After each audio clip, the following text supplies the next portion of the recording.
If we want to improve our skills as public speakers, one of the best things we can do is to attend other people's presentations.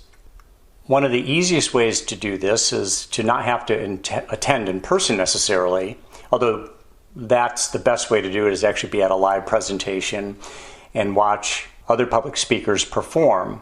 But how often do we get the opportunity to do that?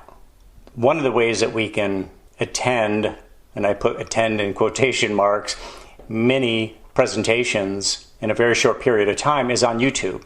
Obviously, YouTube is filled with presentations of all sorts. And if we look at public speakers on YouTube, we learn a lot of things in terms of whether or not they're exercising good body language. We notice facial expressions. Are they connecting with their audience? Are they interacting with audience members? Maybe even doing a talk show style format.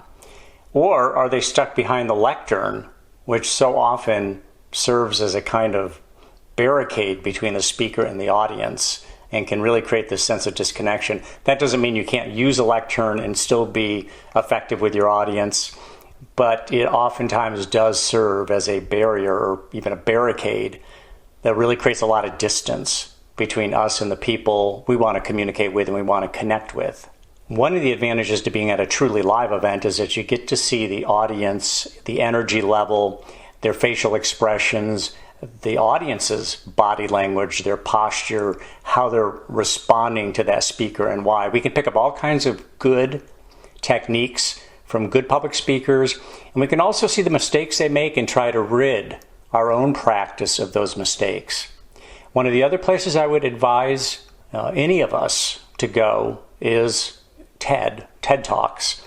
A lot of good TED Talks out there, and frankly, a lot of them are mediocre. Some of them aren't all that great, but there's many very good ones, and there's certainly a lot of learning that we can do by watching TED Talks, by going to YouTube and finding top public speakers and seeing how they deliver their content, how they respond to the audience, how they interact with the audience.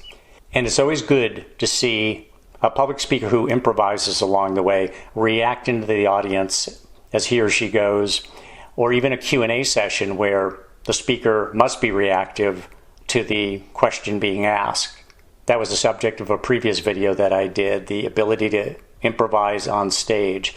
Let's make a commitment to attend presentations, whether on YouTube or at TED Talks or live, and take all of the best skills from the best public speakers, and then also notice bad practices that we want to rid from our own presentations. This is Mike Console. Thank you for watching. Please subscribe to my YouTube channel and click on the bell so that you'll be notified of my future postings. And as always, good luck with your presentations.